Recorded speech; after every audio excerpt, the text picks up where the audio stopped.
Spoken English 2.1, Unit 7. Speak the English the world understands. The hard sound of letter G.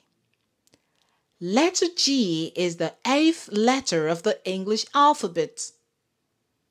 It's the 5th consonant. Like C, the letter G has two main sounds.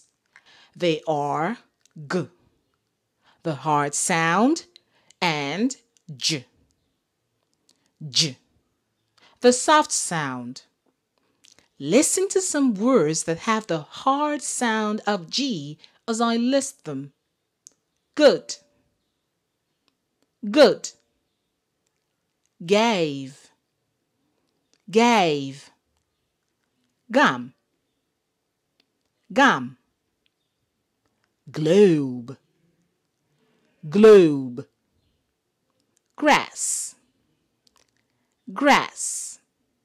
The hard sound of G is G, G.